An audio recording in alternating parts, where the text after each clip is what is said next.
Hello friends, today we're going to get back at this 720 again. We're going to unbox a few things that came in. As I mentioned, it's hard to get parts out here, so I got 3 or 4 boxes of parts. So we're going to do that, come up with a little bit of a game plan, and then we'll get going. Well, let's see what we got here. Some stuff came in from Rock Auto. Got some belts, or a belt that we need. And yes, there was a Rock Auto magnet in that box. I don't think I've ever gotten anything from Rock Auto where they weren't good enough to make sure they included a magnet. That just goes up in the shop on the magnet holder. And these look like, so it's fuel management components, but yeah, these are coils. So there's two brand new coils. As I mentioned before, I cracked one of them when I was trying to pull the old rusty leaves off. Yep, got two nice brand new coils. Beautiful. And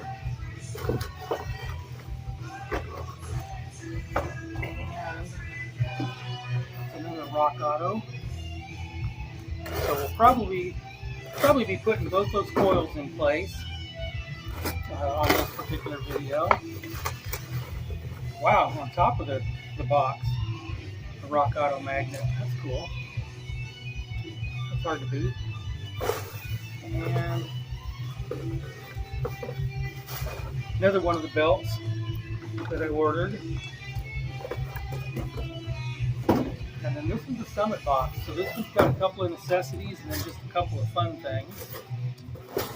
Let's see what all we got in here. Alright. Ah, Summit decals right off the bat. That's cool. Some of the packing out of the way. Yeah, I couldn't resist. I had to get a Summit hat because I don't have one. So I've got one now. Sometimes when you're working out here in the direct sun, it can get a little bit tough on the head, and I'm one of those fellas that needs a little bit of assistance in covering the head department because God's making sure that I'm thinning out up there. Got some Permatex red and blue for sealing up some of the things that are going on. A new positive battery cable. There's also a negative one on the way. And then, just because they're nice to have, I also picked up a couple of these hose sizing gauges. This one's for fuel hose, vacuum hose, and things like that. And then this one's for AN style fittings. So that'll be kind of cool too. So that's it. So it's telling me that what we're going to be doing next is, aside from belts and aside from new coils, that we're also going to be starting on some battery wiring. And yeah, let's get at it here in just a little bit. So we're going to start on this positive battery cable, get this guy hooked back up to this brand new starter, get the wire cut to length and installed on a brand new terminal over here for the positive. And then we're also going to get these 3 guys off here that used to go to the positive terminal. We'll get them all stripped up and ready to go in as well to the positive terminal. So that'll be the next step. And apparently I'm being monitored by my local deer again and her 2 babies. So a couple things as I begin on this project. One, this is a rare pleasure. The nut they gave me is one of these ones that has this captive washer on it. This is the nut for the positive cable going down to the starter. I really like those. That way when you lose one piece of hardware, you lose 2. No, seriously, I really like those. And the second thing is that spade terminal that goes on to the starter that actually lights the starter up. This one's nice and shiny and brand new. The one that's down there is really filthy, dirty, corroded. I'm going to use some of this product. I don't know if any of you have heard of it. It's called Deoxit. This is great for electrical contacts. I know a lot of people will tell you use WD-40 in your electrical contacts. It keeps out water and all this. This stuff is a great cleaner before you use WD-40 in those. So I'm going to shoot some of this in there and also run one of these brand new spade lugs down in that connector to use it to scrub all the garbage out of it. So we'll start with that. And the thing is super filthy because I assume that this connection has not been put on or taken off since the last time the starter was replaced, and judging by the way it looks, I'm betting that was probably 20 or 25 years ago. So look at that, all that green is gone already. That's nice. Give it one more little shot, and we'll let that hang there for a minute. So next, let's get this brand new battery cable out here. This is a nice 4-gauge cable. I probably didn't need a 4-gauge, but why not? In wiring, bigger is always better. So we've got a 4-gauge. And now with my little short legs, I've got to try to reach all the way up over this fender to get in there. I'm not a short guy, I'm 5'9", but this truck's sitting on 31s, and that does make it a little bit tougher to get in there.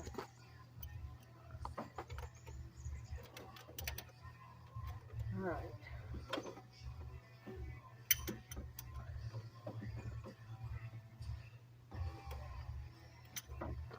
Maybe we'll try to just get on there with the socket and turn it first.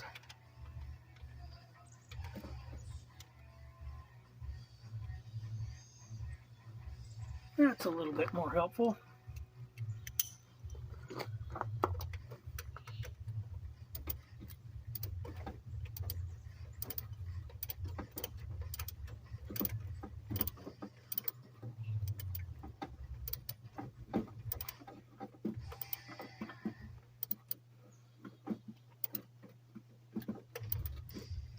All right, that's on there, and it's not going to go anywhere.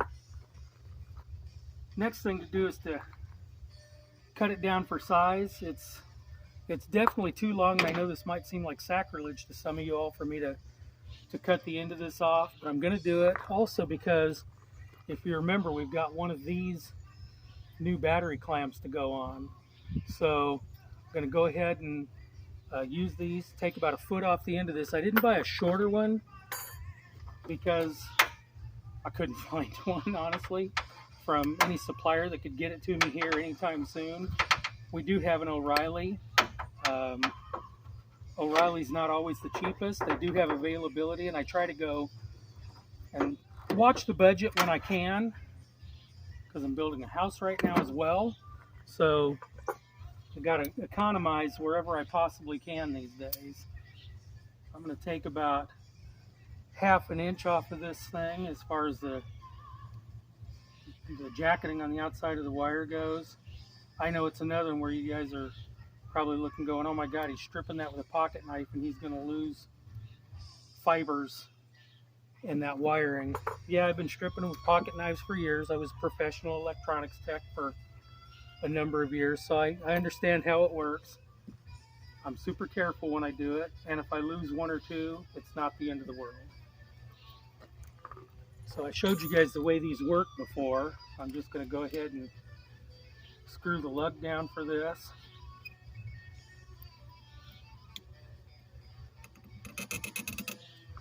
There we go. That's not going to go anywhere. That's nice and tight.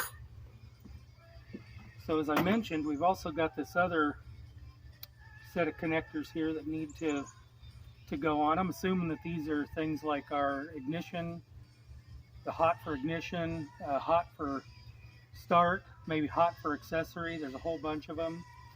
I'm never going to use this plug anymore. Even though I'm not going to use it, I'm going to leave a little bit of wire hanging out of it so that if I do need to use it for something in the long run, I have enough left to extend the wire.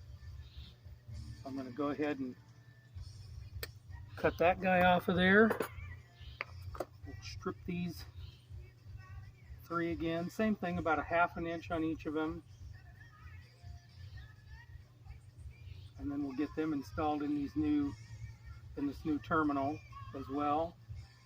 And I'm feeling kind of anxious.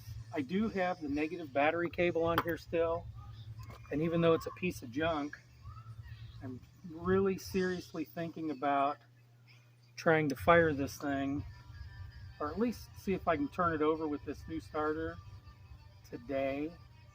I've got a good battery that actually fits this battery tray, so we'll see what happens with that. And while you're watching me strip these, I wanted to mention I'm working right over where the windshield washer jug usually goes that holds the water, and it's cracked out like crazy, as you can well imagine, so it's got to be replaced. On the other side of the truck over there, there's also the recovery tank for the radiator, and believe it or not, I found that one all brittle and cracked out too when I was doing some more vacuum delete. So that's going to have to be replaced as well. I mean, it's so brittle, I went to lift the little lid on it, and all I really did was crack the lid like crazy. Just cracked it, and it snapped pretty much in half. I tapped, just kind of like that, I tapped the top of the jug, and I punched a hole in it with my finger. So that's another thing that's on the replacement list too. All right, so a couple of these wires are kind of paired up here, so what I'm going to do is join them together, and I'm going to push them into this deeper hole we've got back here for wiring. Get that Allen screwed down on it. I hope I stripped those long enough to get all the way back in there. Nope, sure didn't. So we'll strip those just a little bit longer.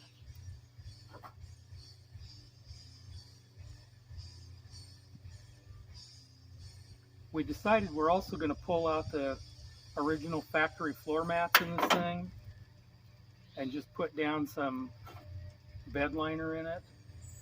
It's a shame because they are original. They've got the Datsun logo on them still. They look really cool. But the problem is they're trash. This thing was parked so long that there's a lot of mouse pee in it, or was a lot of mouse pee in it.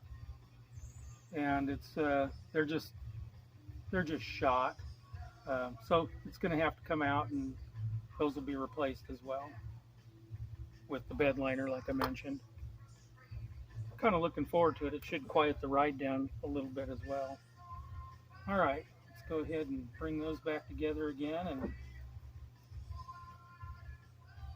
I guess I gotta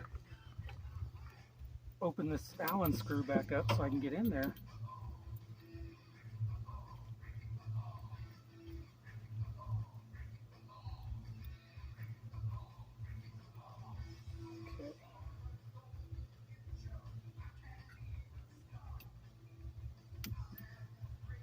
That's better. Now this top one.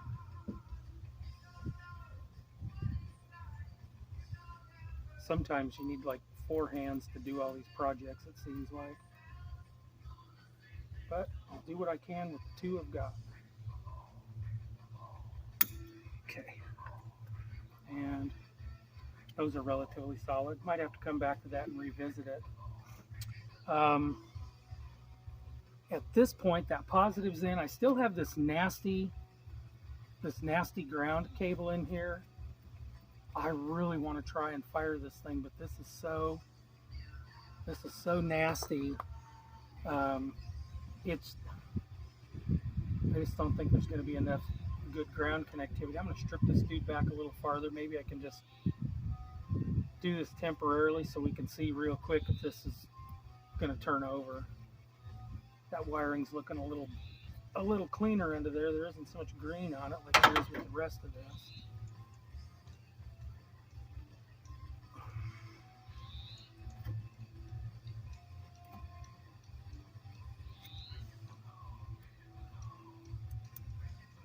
It's amazing when you grab some of these old wires how brittle they are, and you can just bust them. But then when you want to take something apart or strip a wire like this, it just doesn't want to do it. Okay. Had some technical difficulties at the end of that last video, but all I did is finish hooking up everything to the positive side of this and the negative side as far as these clamps go. So I think what we're going to do is stick a battery in this and see what it's going to do. So, nice, that reaches good, but that's going to be a pain in the butt to put on.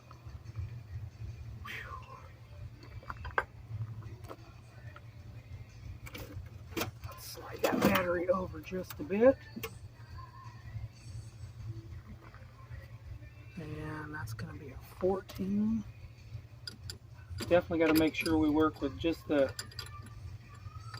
positive side of this with the ground off, because I'm bound to touch the body at some point and shock the crap out of myself.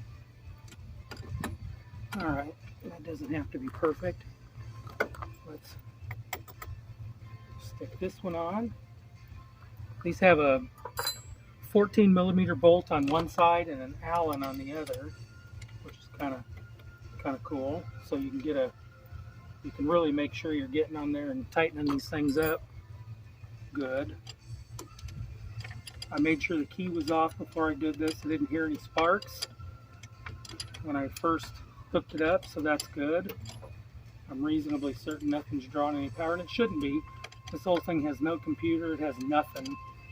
So, and I think we're going to go bump the key and see what happens. Let's get this out of the intake.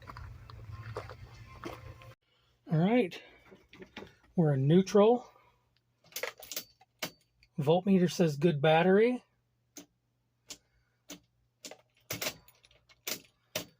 But still a no start. What the heck? We get an oil pressure dummy light, no other dummy light.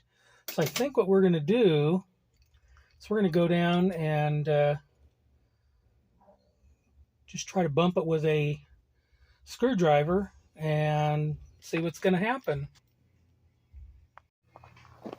All right, let's bump it with a screwdriver and see if this dude's going to start.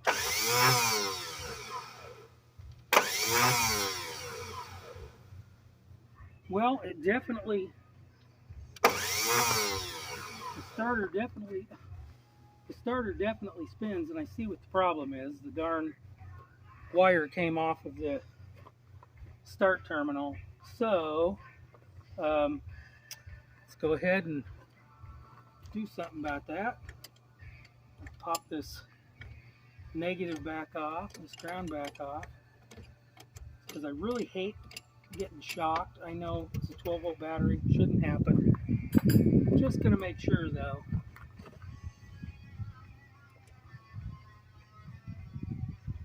I think I'm going to take some pliers or even some cutters, which I happen to have here. We're going to crimp this terminal back down a little bit that fits over the starting lug on the starter. Give it a little quick rebuild.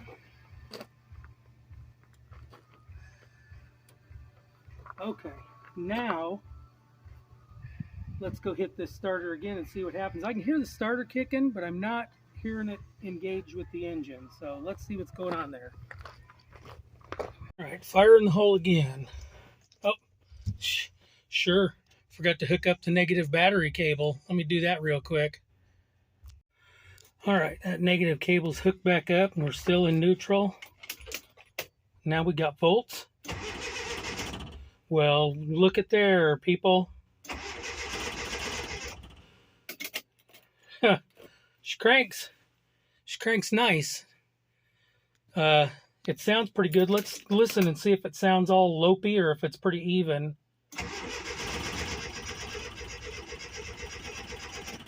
It's a touch lopey, but I'm going to take that right now. I did notice that it's reading no oil pressure, and I know we've got oil, so that oil sending unit needs to be checked. And so we got a little checklist of things to do still. Next thing to do is going to be to swap both these coils out. As I mentioned, I broke the back one when I was trying to take the terminals off to clean them. So I'm going to replace both of them. We'll throw that back one away. This front one we'll we'll keep for an emergency road spare. All right. Let's unhook our front one, and we'll loosen up the mounting bracket for these guys.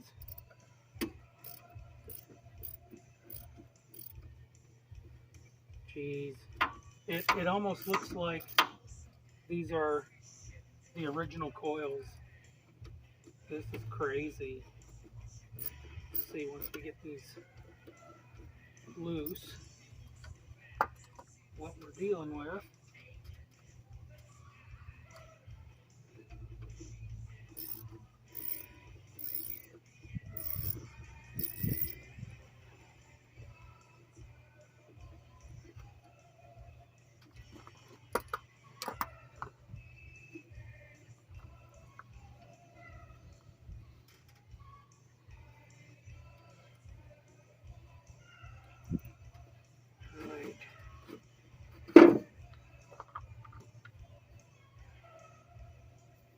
Yeah, that's got an original Nissan part number on it, 22448-W8900. That is an original Nissan coil. That's absolutely incredible to me. So, yeah, figures. These are going to be a slightly smaller nut, probably an 8 instead of a 10. You know, because everything on an import's a 10. That's okay. We will make do.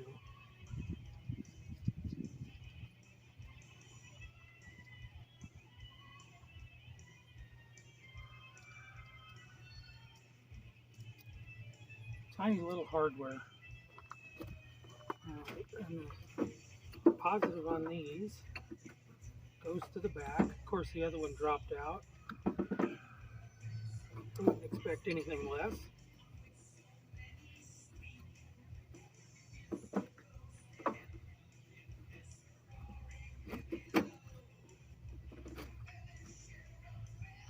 And I'm trying to do them only one at a time, just to make sure I got wiring lined up correctly and I don't do anything completely boneheaded.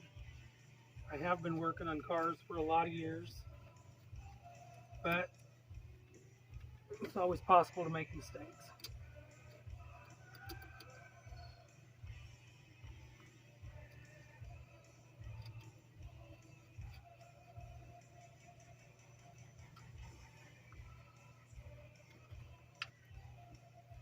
So that's why I'm pulling the wires just on one at a time, going that route. I would rather be careful now and not have to chase wiring later on, because chasing wiring always sucks. Yeah, there's oil, like transformer oil, all over the top of that coil.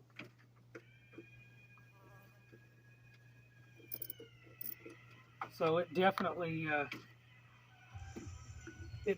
was leaking stuff everywhere.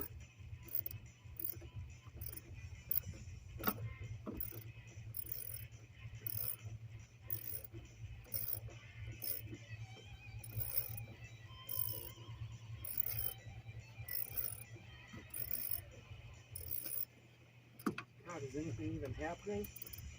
It feels like I'm just spinning the whole terminal on that coil.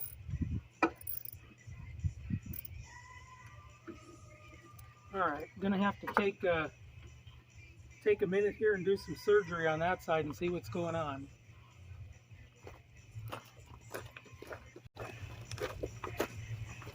Okay, so I've determined that that's not going to come off, so we are going to cut that wire and put a new terminal on it.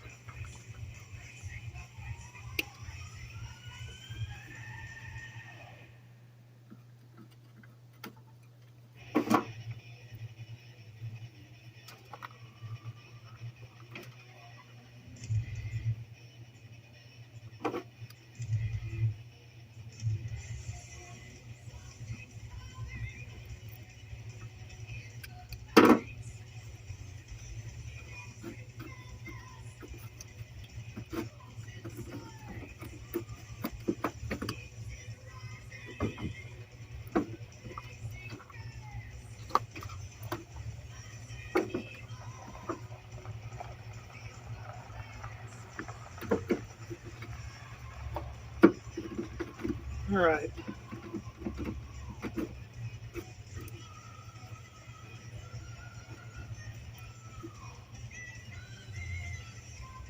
Now that both of those are in, I'm going to snug up the bolt that holds them down. It's just a single bracket. Nice solid construction on them too. It's pretty impressive. All right, that's going to do with that. And let's get to some wiring then.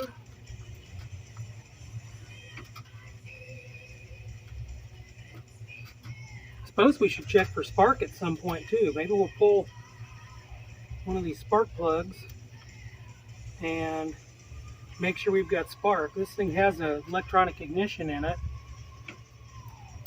as these did. There's a electronics module underneath the distributor cap.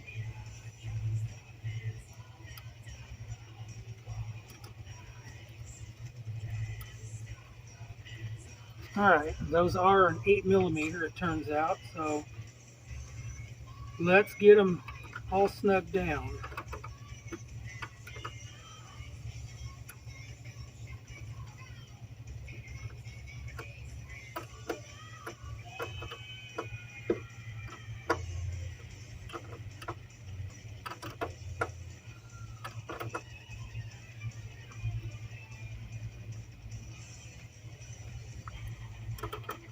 Working on these trucks is kind of a little nostalgic for me. When I was a young kid in the early 70s growing up in Southern California, my brother had one of these little pickups. I think it was a,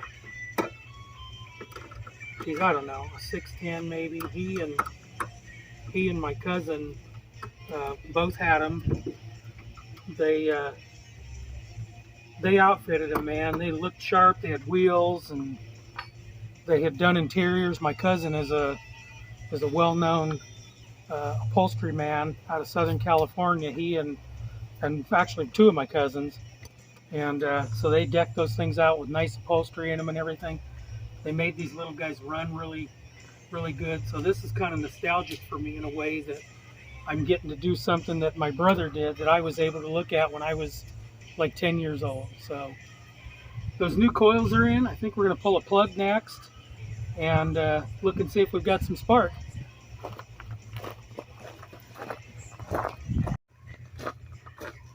All right, let's yank a plug and see what we got here. Rather than there being a million spider webs, God, those look pretty good actually. So let's see just what we've got. Oh, nice. Just a little over finger tight.